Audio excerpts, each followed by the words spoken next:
স্বৈরশাসকরা প্রায় বিশ্বাস করেন ক্ষমতা হারালেও নির্বাসনই তাদের নিরাপদ আশ্রয়। রাজনৈতিক আশ্রয় বা পালিয়ে যাওয়া মানেই দায়মুক্তি। কিন্তু ইতিহাস বারবার প্রমাণ করেছে ঠিক উল্টোটা।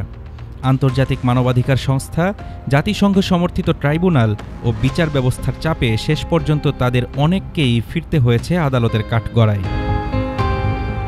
চাদের সাবেক সামরিক শাসক হিসেনে হেবরে ১৯৮২ থেকে ১৯৯০ সালের মধ্যে তার পুলিশ বাহিনী ডিডিএসের হাতে নির্যাতন, অপহরণ ও হত্যার শিকার হন প্রায় ৪০ থেকে ৫০ হাজার মানুষ। ক্ষমতা হারিয়ে নির্বাসনে যান সেনেগালে, কিন্তু আন্তর্জাতিক চাপ তাকে রক্ষা করতে পারেনি। ৯৩ জন সাক্ষী, হাজারো নথি, সব মিলিয়ে ২০১৬ সালে এক্সট্রা অর্ডিনারি আফ্রিকান চেম্বার্স তাকে যাবজ্জীবন কারাদণ্ড দেয়। মানবাধিকার সংস্থাগুলোর চোখে এটি ছিল বিচার ইতিহাসের এক মাইল ফলক। লাইবেরিয়ার যুদ্ধবিধ্বস্ত সময়ের প্রভাবশালী নেতা চার্লস টেইলর, তার বিরুদ্ধে অভিযোগ সিয়েরা লিওনের বিদ্রোহী গোষ্ঠী RUF-কে অস্ত্র ও অর্থ দিয়ে সহায়তা করেছিলেন তিনি, যার ফলে নিহত হন হাজারো নাগরিক। নাইজেরিয়ায় নির্বাসনে গেলেও পশ্চিমা চাপের মুখে তাকে বিশেষ আদালতের হাতে তুলে দেওয়া হয়। ৮০০-র বেশি সাক্ষ্য শেষে ২০১২ সালে ৫০ বছরের কারাদণ্ড হয় তার। ভেনেজুয়েলার সামরিক শাসক মার্কোস পেরেজ হিমেনেজ। রাজনৈতিক দমন, দুর্নীতি, গণমাধ্যম নিয়ন্ত্রণ ছিল তার শাসনের বৈশিষ্ট্য। গণতান্ত্রিক আন্দোলনে ক্ষমতাচ্যুত হয়ে পালিয়ে যান ডোমিনিকান প্রজাতন্ত্র, তারপর যুক্তরাষ্ট্র এবং শেষ পর্যন্ত স্পেনে। কিন্তু আন্তর্জাতিক চাপের মুখে ১৯৬৩ সালে স্পেন তাকে ভেনেজুয়েলায় প্রত্যর্পণ করে।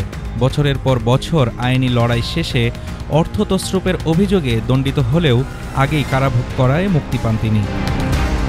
বলিভিয়ার আরেক সামরিক শাসক লুইস গার্জিয়া মেজা, রাজনৈতিক হত্যা, নির্যাতন, এমনকি কোকেন ভিত্তিক অপরাধে জড়িত থাকার অভিযোগ রয়েছে তার বিরুদ্ধে। আর্জেন্টিনা, ব্রাজিলে পালিয়ে গেলেও ১৯৯৫ সালে ব্রাজিল তাকে প্রত্যর্পণ করে। ৩৬টি অভিযোগে ৩০ বছরের কারাদণ্ড হয় তার। যুগোস্লাভিয়ার স্লোবোদান মিলোসেভিচ। যুগোস্লাভিয়ার পতন, বসনিয়া, ক্রোয়েশিয়া, কোসোভোয় জাতিগত নিধন, সবকিছুর কেন্দ্রবিন্দুতে ছিলেন স্লোবোদান মিলোসেভিচ। ২০০১ সালে তাকে ICTY-এর কাছে হস্তান্তর করে সার্বিয়া। হাজারো নথি, দীর্ঘ শুনানি, তবে রায় ঘোষণার আগেই ২০০৬ সালে কারাগারে মৃত্যুবরণ করেন তিনি। তবুও এ বিচার আন্তর্জাতিক ন্যায় বিচারের পথ বদলে দেয়। খেমারুজ শাসনামলের নেতা খিউ সাম্পান, যার সময়ে প্রায় ১৭ লাখ মানুষ নিহত হন। ২০০৭ সালে গ্রেপ্তার, ২০১৪ সালে যাবজ্জীবন কারাদণ্ড। ভুক্তভোগীদের সরাসরি সাক্ষ্য এই ট্রায়ালকে দেয় আন্তর্জাতিক প্রশংসা।